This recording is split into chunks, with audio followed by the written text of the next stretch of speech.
Assalamualaikum and salam sejahtera, salam UiTM. Today my group and I will be presenting or discussing about the subdural hematoma. So let's take a look at our group member, which is Fernando Merhadis, Muhammad Za'im Haikal, myself is Nur Ali Hafiza, Adrian Raymond, Muhammad Aimul Najwan, and Nurin Sabrina. So let's take a look at the content, which is what is subdural hematoma and what is the sign and symptom of the subdural hematoma, and also the finding, the abnormal finding on the CT image and MRI image. And after that, we can conclude all of this. So let's take a look at the first one, which is what is subdural hematoma.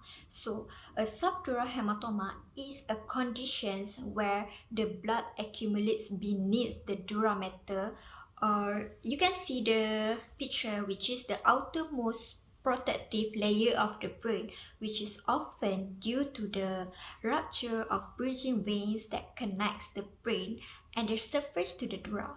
So this typically occurs because of the trauma or other forces that stretch or tears this vein, that causing blood to leak into the subdural spaces.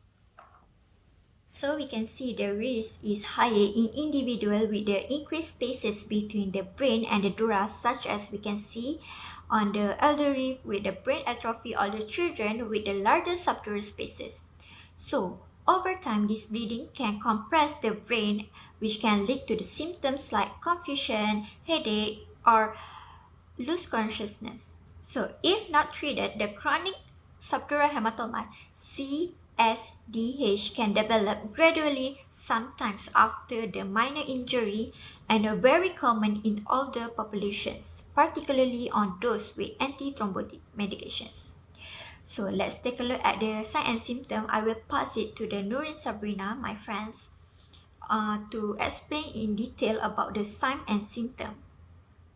Moving on to the first part, which is the sign and symptom of subdural hematoma. The sign and symptom of a subdural hematoma can actually develop soon right after a chronic head injury or gradually over time, probably days or even weeks after a minor head injury. A subdural hematoma can be pretty serious and need to be assessed and get the treatment as quickly as possible. The most common clinical presentation of a subdural hematoma is postural orthostatic headache. It will start as dizziness and become very severe headache that can actually affecting your vision, such as double vision. Then it can actually worsening into the decreased level of consciousness, as if you are started to feeling drowsy and finding it is very difficult to keep your eyes open. But in actual severe cases, you can develop a coma before getting a treatment. So these are the common symptoms that a patient with subdural hematoma can have. The first one is personality change, such as the patient can have a rapid mood swings or being hyperactive and being unusually aggressive towards someone else. The next one is seizures. It can gradually happen uh, into stages. It can start it can start from slurred speech and toward seizures. The third one is cognitive dysfunction or memory loss. It also can cause some confusion in some patients. The last but not least is weakness. In some severe cases, the patient can have paralysis or actually loss of movement on one side of the body or certain part of the body or even the whole part of the body. This probably is the worst symptom of all of this. And it also needs a rapid and quick treatment as soon as possible. Now let's look into the abnormal findings in CT. So we have divided it into two, which are non-contrast and contrast-enhanced CT. I will explain further on the non-contrast CT. So in non-contrast CT, it is very useful to detect subdural hematoma because it provides rapid detection of the pathology that allows for prompt medical or surgical intervention. Using non-contrast CT has the capacity to evaluate the extent and impact of hematomas that is improved because of the development in CT imaging and machine learning. Lastly, non-contrast CT is particularly used on chronic patient or post-operative settings because CT scans are used to monitor changes in hematoma size. This is one of the examples of axial plane non-contrast CT of subdural hematoma. We can see that the internal bleeding is located on the subdural area between the dura and arachnoid matter, presented in the red underline, forming a crescent shape. In this image, the bleeding is located on the left hemisphere of the cranial. We can see the interhemispheric fissure and false cerebri a little bit to the right, indicating subfalcine and uncal herniation. We can also see the right lateral ventricle is dilated. Subdural hematoma can be categorized into three: acute, subacute, and chronic. On this image, labeled number 1 is abnormality with hypodense collection, which imply presence of chronic subdural hematoma. Number 2 imply acute on chronic subdural hematoma, as we can see both hyperdense and hypodense collection forming hematocrit level. Next, let's look at number 3, where we can see hyperdense collection formed due to acute subdural hematoma. Other than densities of subdural hematoma, let me further explain other radiological findings, which are sulcal effacement, labeled as number 4.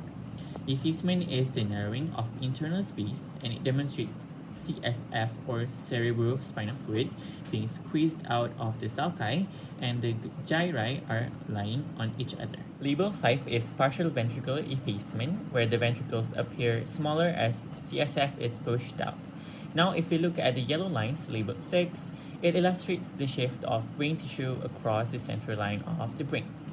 And lastly, number 7, the subdural hematoma appears as crescent shape as the subdural hemorrhages spread past suture line. Plane in CT such as coronal and sagittal does not play any significant role in diagnosing subdural hematoma because it is less effective in visualizing the pathology in their respective planes. Furthermore, subtle findings are harder to detect in these orientations.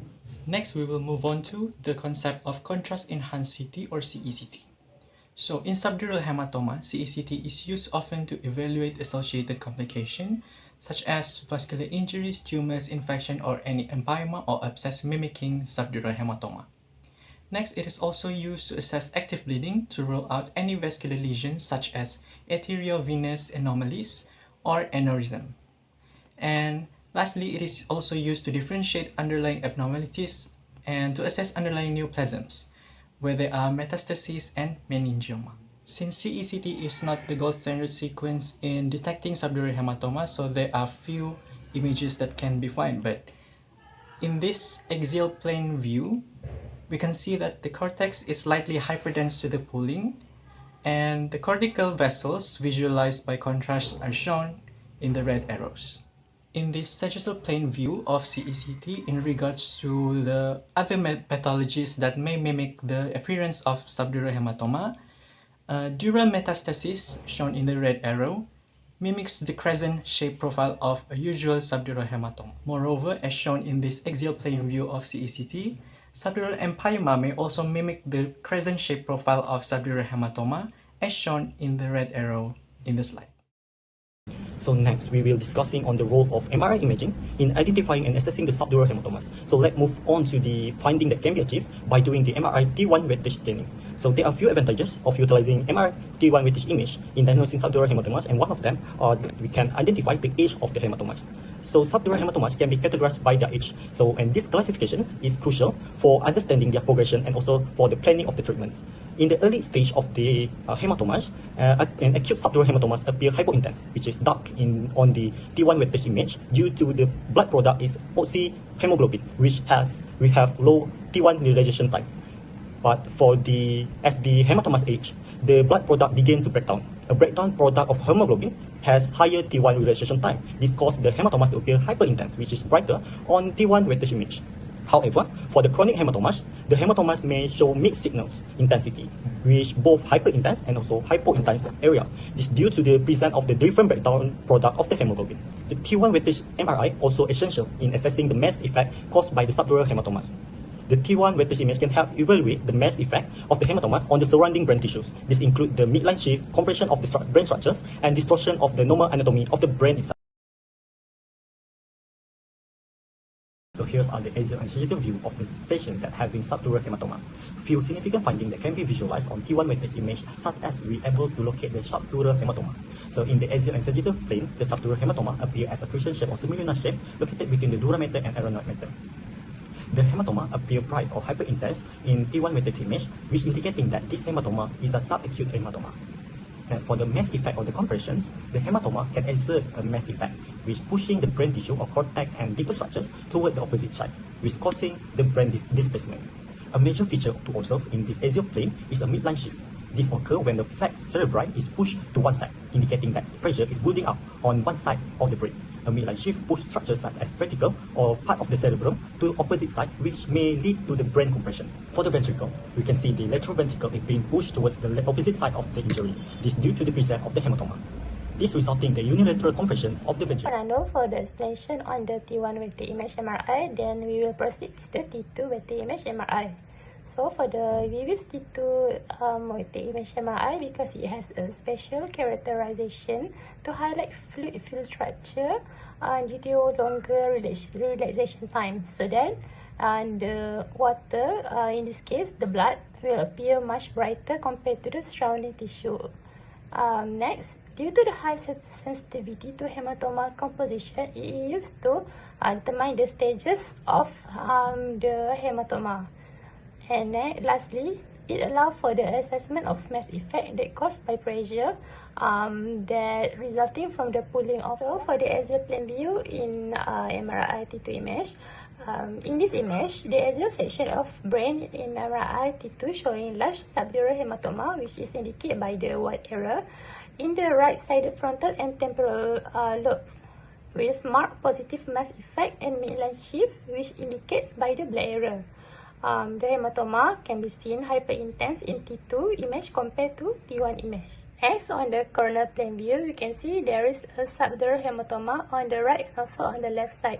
However, subdural hematoma on the right side, which has the crescent-shaped appearance, is on the chronic stage because we can see that it is compressing the cortex of the brain. So to conclude, subdural hematomas is a condition where the blood accumulates beneath the dura mater because of the trauma or rupture bringing veins, with the symptoms such as confusion, headache, seizure, or reduced consciousness. It usually happens in elderly or individual with antithrombotic medications.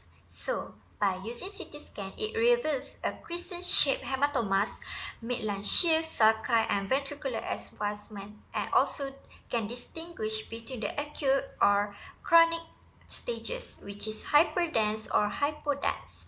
Meanwhile, on MRI, it provides detailed insight into chronic hematomas through hyperintense T2 weighted signals and highlight the mass effects like brain compressions. So that's all from us. Thank you.